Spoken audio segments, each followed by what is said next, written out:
I look so fat. Damn it. Do I look less fat in my jacket?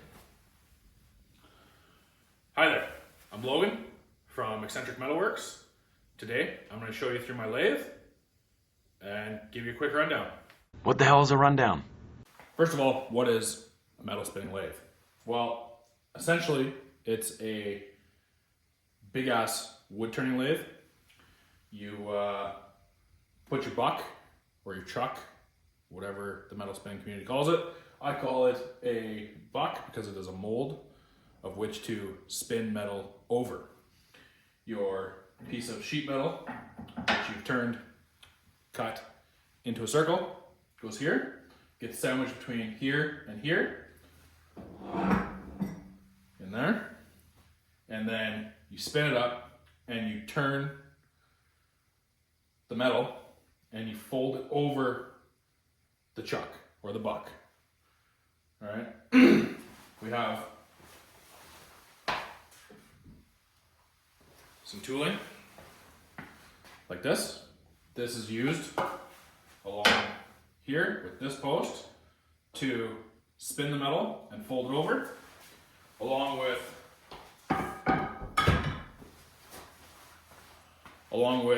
some cutting tools to cut it flat and straight on the end after you've cut it, or after you've turned it, sorry. And in the end, you'll have a bowl. So this is a 1969 Carl Keelinghouse, made in West Germany. I got these out of Ontario. I had them shipped out. I'm in Alberta. Had them shipped out. They had a motor and pulleys, but they were not salvageable. So I can kind of give you a rundown on what I did. What the hell is a rundown? I took the motor out. I found a new motor, a 3-phase, 240 volt motor. I put it underneath there where the old one was, with the same pulley, same arrangement. And then I got a VFD controller to control the whole thing, so I don't have to change belts and pulleys when I want to do speed changes. Essentially, under here, there are 3 different pulleys, one big, one small, and vice versa. So depending on which pulley you have, that's how they used to determine the speed, because they had a 1-speed motor, and then you would change the pulleys to change your speed. Where I don't have to do that, I can control the speed of the motor independent of the pulley situation. The bearings were good. Everything under there seemed relatively good. But I mean, I did go through it, I checked it all out, I felt everything seemed good. As for the operation of a metal spinning lathe, you have your spindle. It is driven, there's a shaft through here. There is a brake in there that is pulley driven off of the foot pedal underneath. There is a motor in the bottom, which is belt driven to the top, which drives the spindle. Underneath this block here, there's a big old thread, a 2-inch by 4.5 thread.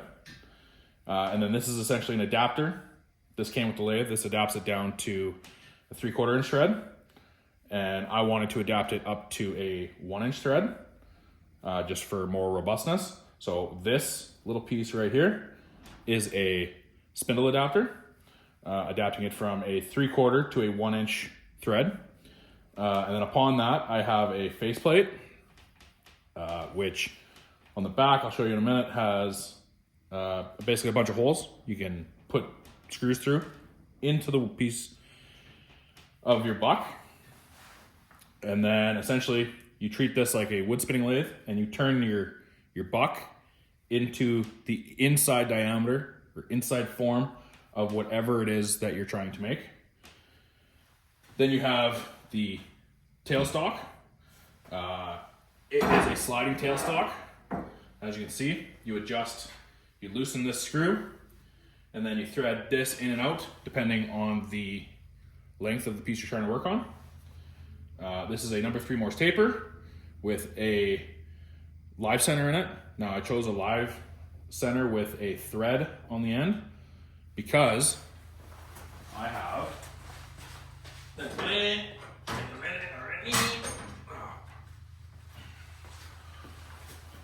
one of these, which is another faceplate with another 1-inch thread on it. So I can put this in there, turn a backstop, whatever you want to call it, I don't know, doodad, and it goes here. So then when I have a bigger form here, I can have a big old section here, which squeezes the metal to make it turnable, but that's for larger diameters. For the things I'll be starting with, the center is fine to just place up against there. So once you have your piece turned, you can slide this back and forth quickly. It comes to here. This is a wedge. So once you clamp it, you really reef on it, and that will squeeze the piece securely. And then of course, that once you've set that distance, you lock this down so that nothing can move back and forth. This, I believe, is called a banjo. This is basically your tool post for your turning tool. I got this piece of metal. I turned the end down to the slightly smaller than this diameter of these holes on that end, so that I can move this as I see fit and wherever I want the position to be to begin turning. So, and we'll get into that later, probably in another video, where I can actually start turning something, and together we will learn how to metal spin.